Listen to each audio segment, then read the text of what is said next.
Welcome here to the Gamut Project. I'm here with David McGettigan, all the way from Ireland, and we're going to drop some knowledge bombs on you guys. Not a single bomb, but multiple bombs today on some very interesting topics. I have no idea what I'm in store for. I just literally allow myself to be put up to the mark or the chopping block, depends on the outcome, to David's questions. So let's see how this turns out, ladies and gentlemen. Welcome, David. Hi, Justin. How are you, mate? Great, thank you. Thank you for taking thank you for taking the time out of the day just to come on board and have a Q&A session with me for all our viewers out there. Yeah, not a problem. Not a problem. David, do you want to start this baby up for us and start revving that engine with some good old science? So what I first want to ask about is the Metcon activations that we do. Mm-hmm.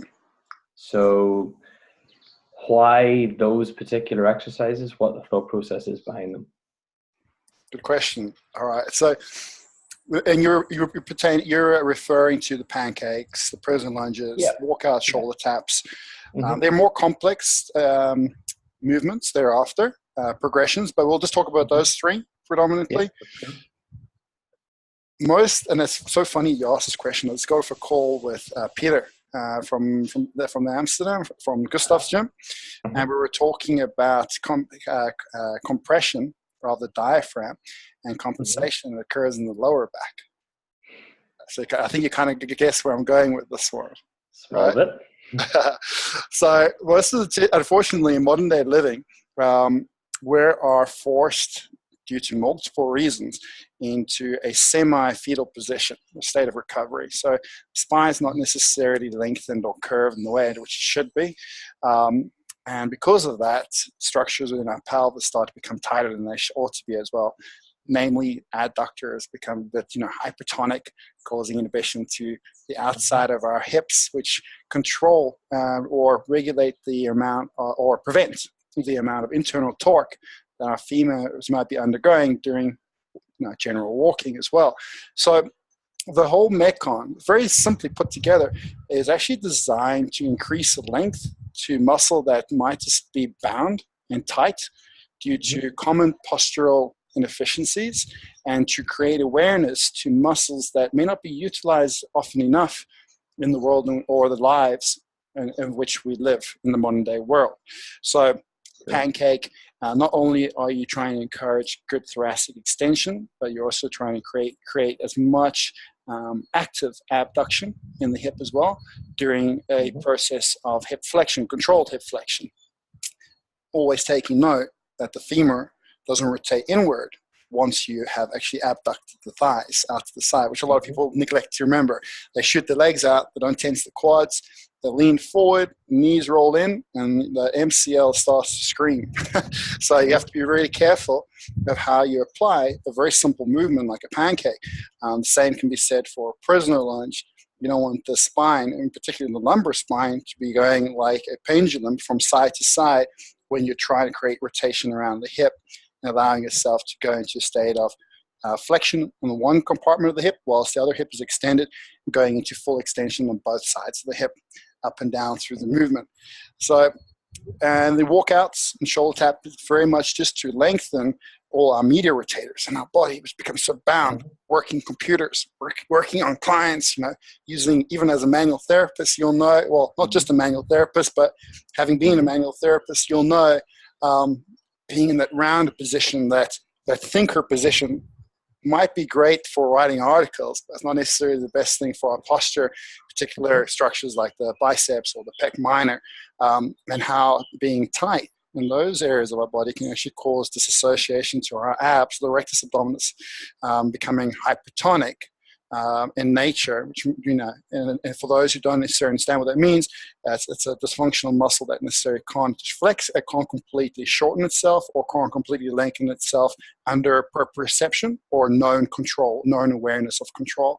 So these exercises are very simple. They encourage the body to become aware of planes of motion that the body may not naturally, well, actually it naturally would be accustomed to or exposed to, but unfortunately in our world that we've created, they're not natural anymore. So we're trying to encourage natural movements or integration of fascia and tissue and muscle and our entire structures toward better stability, whilst we're encouraging optimal mobility through those very three basic simple movements. Cool. That makes a lot of sense. Thank you. And just to follow on from that, like I suppose, apart from what you've mentioned, where would you say in your experience of working with clients and stuff, do people tend to be as bound or mostly bound down in their bodies? I know you mentioned adductors, pec minor, biceps. Where else? Out of interest. Funnily enough, I think the tissue or the part, not just the tissue, but the structures of the body that I find in most of my clients nowadays has actually shifted from being that of the lower back. If I remember distinctly, 15 years ago, most people had tension in their lower back. That was the primary cause of concern. You may have had one or two people that worked in IT having tension in the neck, but most suffered from lower back tension. Now, however, I'll have to say it's in the chest and in the traps, in the pectorals and the traps. I find most people suffer, and along with the pectorals becoming somewhat dysfunctional, the scalenes becoming excessively overworked. Tons of tension just behind the mandible, the T and the J junction, creating lots of pressure headaches. And then accompanied with that, the traps are just trying to hold on for dear life to keep our brain centered so that we don't, fall over every single time we take a step forward. So it's terrible to see, but I believe, and I think that you agree, David, working behind artificial stimulus like a computer screen or sitting down at a desk and being overstimulated by artificial means or non-natural electromagnetic frequencies, which is around us. I don't think there isn't a moment in the day where it's not around us any longer. Causes our nervous system to become extremely tense. And you were on the mentorship a few weeks back. We mentioned where receptors for sympathetic ganglia lie within the spinal column, and it's quite evident to see how overstimulation has caused excessive tension to people's thoracic area. So to answer your question, I would say the most tension now that I find in 95% of the people that I help, and this is even fitness professionals that don't necessarily work behind a computer screen for prolonged periods of time, aren't so much around the lumbar spine, although you do still have people that have tension and discomfort there, but it's more so around the chest and the mid-back. And it causes breathing dysfunction. It causes massive impairment just to even basic cognitive function that people may have been more readily able to access 15 years ago. And you can even see this, David, I don't know about yourself, but when you go into a gym or into a public space and you try to engage in a conversation with most people nowadays, there seems to be a lack of focus in the conversation itself. I don't know if you've experienced this or if it's just me that's... At times, maybe, yeah. At times, I think people are too quick to get back to their phone more than anything. Their dopamine fix, right? Being their smart device. So I think a lot of the problems nowadays come through an overabundant amount of stimulus that people just can't get away from. They're actually becoming addicted to it. Yeah. It's like you said now, they can't wait to get back to their phone because you've done a lot of studies on the nervous system, and you can attest to the effect that an artificial blue light has on the release of dopamine in the brain. Yeah, for sure. I suppose next question I would have,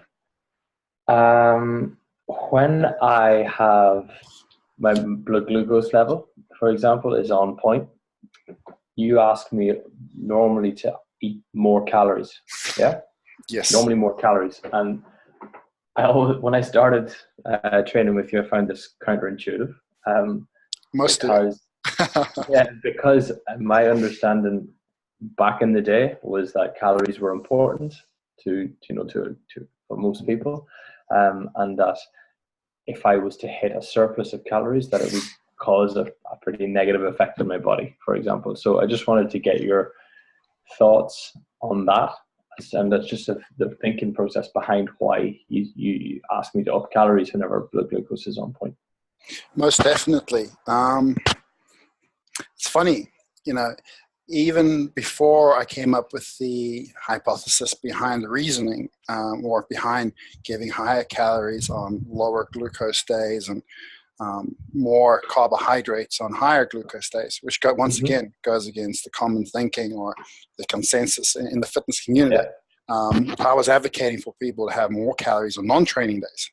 And everyone's like, why would you do that? Why would you advocate for a person to have more calories on a day in which they are not releasing as much energy? Well, it's exactly for that reason why I advocate for people to have more calories on a day in which they're not releasing as much energy.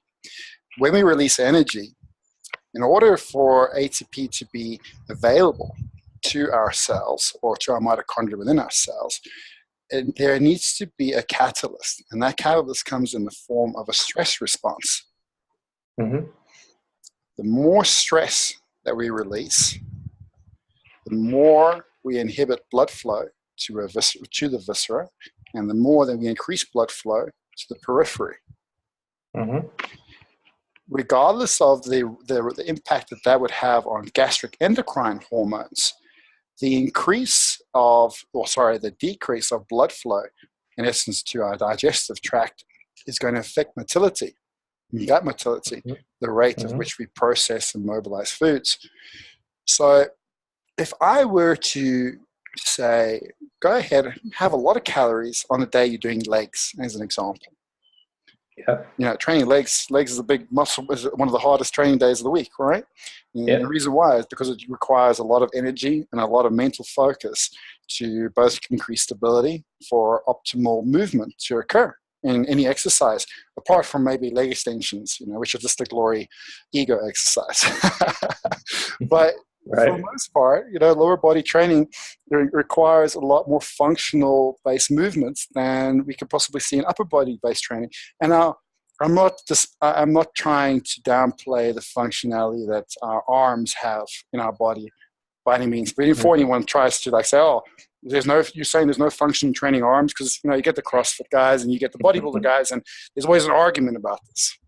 Yes, there is function in training the arms, but in terms of how much the integration is required from the nervous system in order for movement to be possible to the arms, in contrast to the legs, is quite dramatically vast and different in between the two. So why do I give more calories on a day in which, and now you think to yourself, but why is Justin answering the question? And we're going on about more calories on non-training days and stress, and not giving more calories when you stress because of blood flow. Well, it comes down to a very simple fact. When your glucose is below a certain threshold, so if it's between 4.2 and 4.8, that is the prime sweet spot where your autonomic nervous system is regulating its need for energy, uptake or release, to the point where you're at a nice homeostatic position. And when your homeostasis is well balanced, because you do not have as excessive amount of sympathetic reactions occurring in your body, that will also mean improved blood flow to the viscera. But not only will the viscera have more blood flow, but so too will your gastric endocrine function improve. So there's a primary hormone that's actually released during the initial phases of digestion called gastrin. And gastrin is responsible for the activity of hydrochloric acid, which is very, very important for the process of activity of digestive enzymes, along with bile, to be present within the small intestine. Not to mention how it also activates the process of chyme in the stomach itself to occur in the first place. If you have too much stress hormone on a day in which your glucose may, as an example, be 6 and not 4.8. In essence, what that reading is telling us is that you're having an excessive stress response, that your body is requiring. You must remember, we're taking this glucose in a controlled parameter whereby you fasted for at least 8 hours, sometimes up to 12. It depends on the person's lifestyle habits. So factors of immediate sugar increases or fluctuations due to dietary means, yes, there will be some cause of concern if you have a food sensitivity, for example, the night before through whatever inclusion of your meal that causes food sensitivities. You would also have an increased glucose profile in the morning. But that is, in essence, that's also a stress, because the body will release more blood sugar for the process of releasing more energy for defender cells to process that stress itself. In a nutshell, when you're more stressed, your hormone, your gastric hormone function is impaired, which means you can't break down food as readily. And if you're going to feed the system with more calories on a day in which you're stressed and your visceral blood flow is impaired and your gastric endocrine function is also impaired, what's going to happen is that your digestive tract is going to be compromised to the point where you can have so many unwanted symptoms come about from this. One of the biggest causes of concern would be that of dysbiosis, or unwanted bacterial overgrowth. And we have more bacterial cells in our body than human cells. So ensuring that we have healthy flora is extremely important for all processes of our body, from that being that of our nervous system to our immune system and endocrine system. So by giving you higher calories on a day where your glucose is lower, is because your body was able to assimilate them better due to the fact that your sympathetic position of your autonomic nervous system wasn't heightened. And we measure that with how you respond in the fasted state to your glucose profile. Cool. Yeah, there was a couple of follow-on questions I thought of that, but you think you've answered them already. Sorry, Dave. That makes. I don't know what if I knew. No, I would have held back. We're hitting me blindsided today. We're going to try and test Justin. Going to test his knowledge to see how much he can recall. That's cool. It was all I was just going to ask was, when your blood glucose is high, it's a sign that you're less able to digest food, and you've explained kind of why that is, because the gastroendocrine system is less able to function, basically. Definitely, and it's also it's not even just about. That was one of the follow-ups. Yeah, it's not even just about the hormonal interaction. It's also about, if we think about the 3 true holistic nets in the body: circulatory net, fascial net, and the neural net. When you create excessive stress, the fascial net tenses up or tightens up, becomes compressed in certain segments of its structure. And by way of excessive compression of cells through the fascial net, it's going to compromise circulation to certain components and amplify circulation to other components within the fascial net itself. So the circulatory net becomes altered.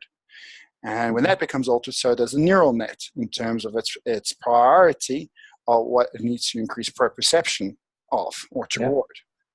So it's there's no one reason that can explain why a person should undergo a certain process. You should always look at things from multiple levels and points of view to try and get a full picture of a possible solution to a problem. And there's no greater example than that of calorie modulation and macronutrient modulation, which is also very, very important, in line with how your nervous system is responding. And it's very hard to always, if you were to, for example, if I were to put a client in front of you now, David, and I would ask you to do a full analysis of the structural imbalances of that client's body, it would take some time for you to be able to map those, or every single compensation out, right? Because the fascial net is so integrated. But I'm not saying the neural net's not integrated. It's extremely integrated, possibly more so than the fascial net in certain regards. Maybe not to its responsive rate or rate of response, but in terms of complexity, far more. But in terms of measuring the position of stress or the position of calm, it's very hard to always tell that by looking at a person's anatomy. But it's far easier to ascertain that by considering one's glucose profile, because it tells you a lot, not only about the endocrine system or the immune system, but very much so about the nervous system. I think that's where a lot of people have fallen short when they've tried to incorporate the understanding of glucose measurement as a parameter for coaching, is that they only look at it from a dietary perspective, which is only 10%. It's really only 10% of the reason why glucose could fluctuate. I think a greater picture to consider would be that of the effect on the nervous system, and in light with the effect of the nervous system, its accompanying effect on the endocrine system as well. That makes a lot of sense. I suppose the next thing I wanted to ask about was, I know that lately I've had a crazy couple of weeks and some stress on my plate, so my blood glucose hasn't been as optimal as I would have liked it, which is fine. It's back down where it should be now. Just to talk a little bit about when blood glucose is dysregulated and the role that adrenaline plays within our system, and then kind of how and what people would experience, what kind of symptoms they'd experience when they have adrenaline maybe releases as when the blood glucose is dysregulated. I think that's a really good question, because the process of regulating blood glucose is controlled predominantly by pancreatic hormones, insulin and glucagon. When we have heightened requirements of energy, or the need of energy, our brain stimulates the adrenal glands to release more norepinephrine and epinephrine, or noradrenaline or adrenaline.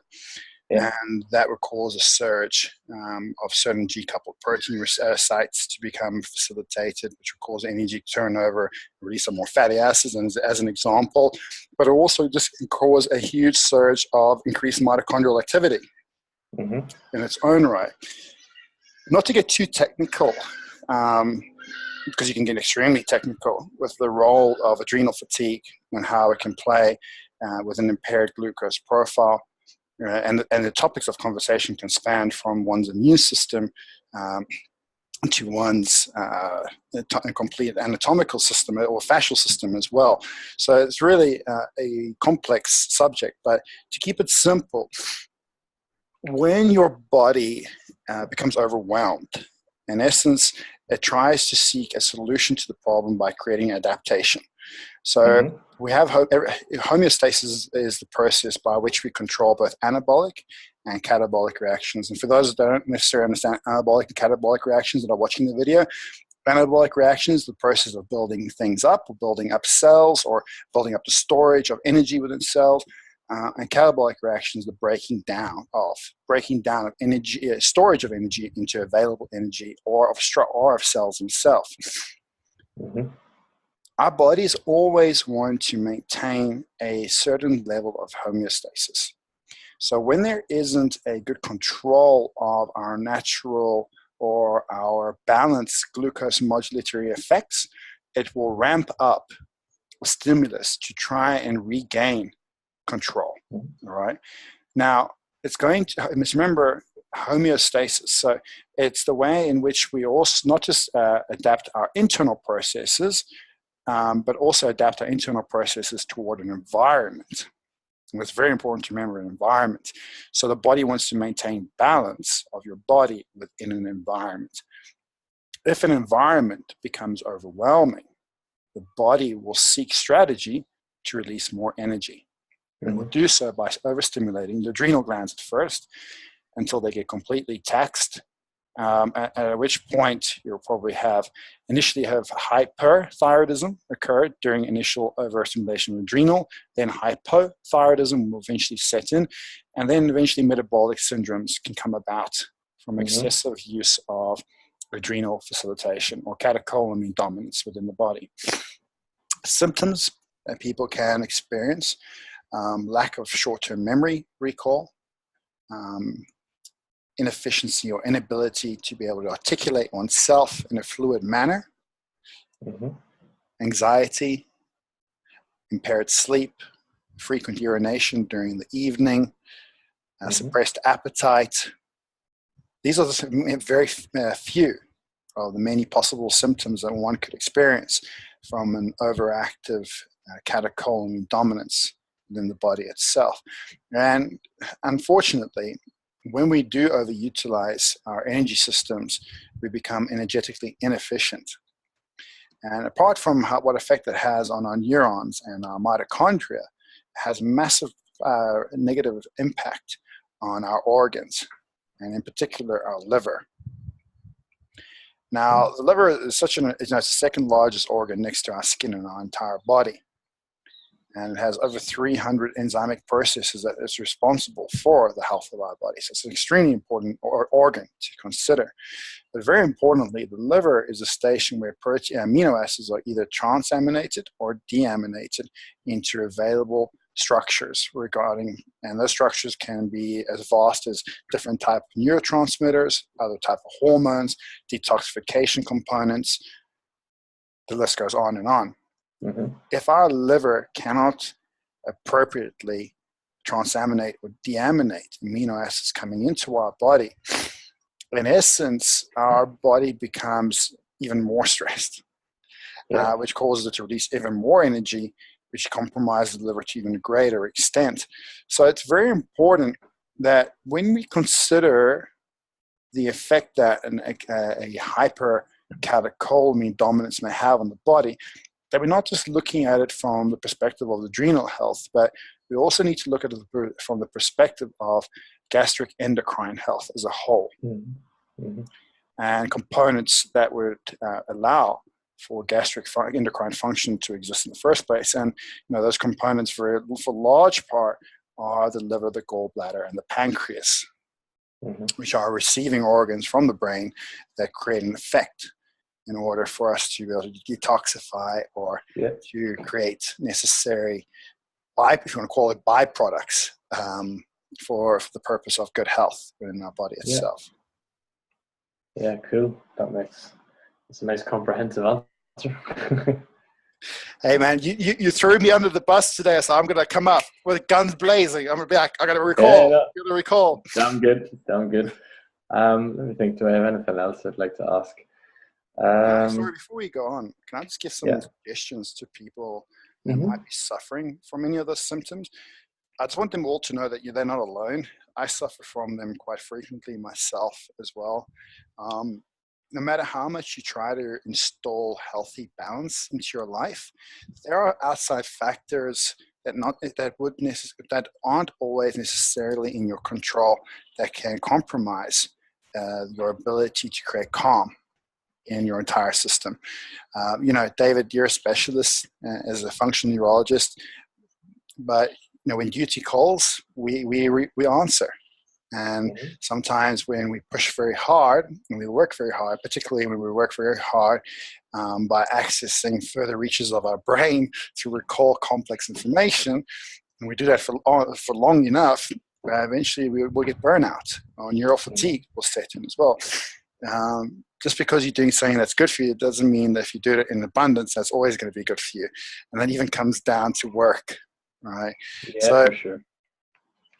Anyone out there suffering from these symptoms, take my advice.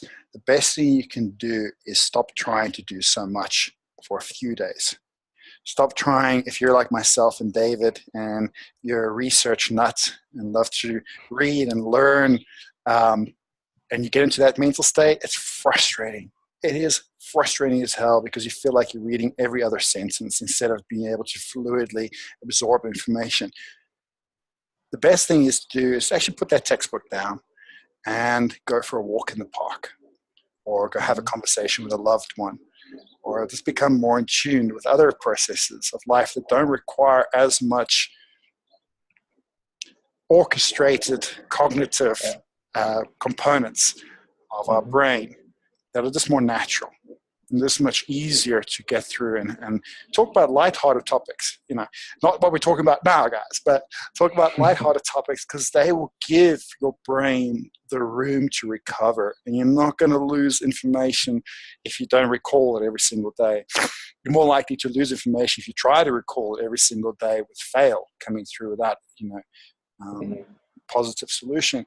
And we don't live in the world in the same world that Einstein lived in. And the reason why I mention Einstein is, great minds of the past, I feel, had a massive, massive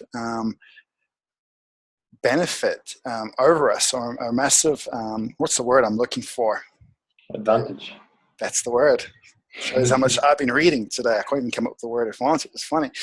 Now, I feel like they had a massive advantage over us because the way in which they processed information was much slower, in actual fact, than what we process it now.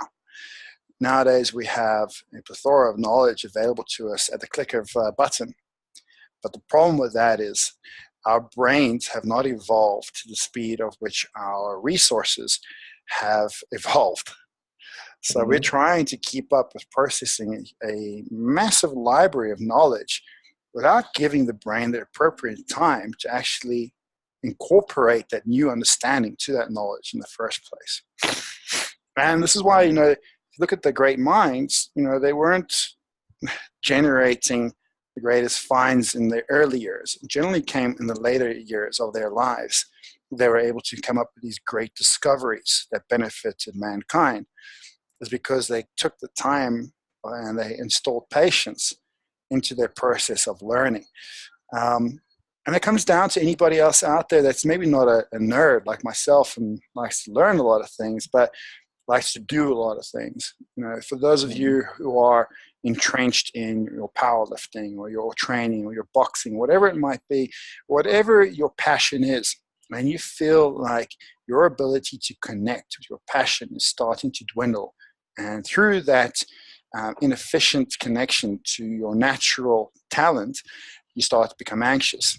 The best thing you can do is take some time out, do the simple things that can reinstall balance, and come back swinging even harder than you did before. Do less, do not do more. In a nutshell, that's what it means. Do less, don't do more. Give your body time. When you do less, it doesn't mean you should sit behind the TV watching, a series binge watching. You don't want to be series binge watching. It means do a lot less of what you have been doing and try to do something different. Go for a walk.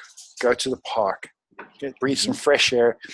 Go listen to a band play some awesome music.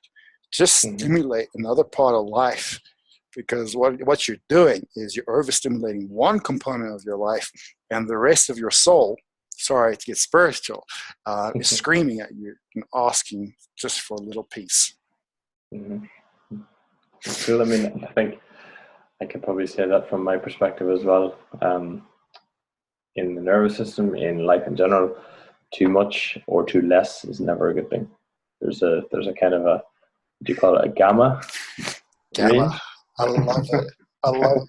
At which everything can work, And the funny thing is, you'll get it right for a little while. Like you were flying through the Gamma project until all the international travel hit.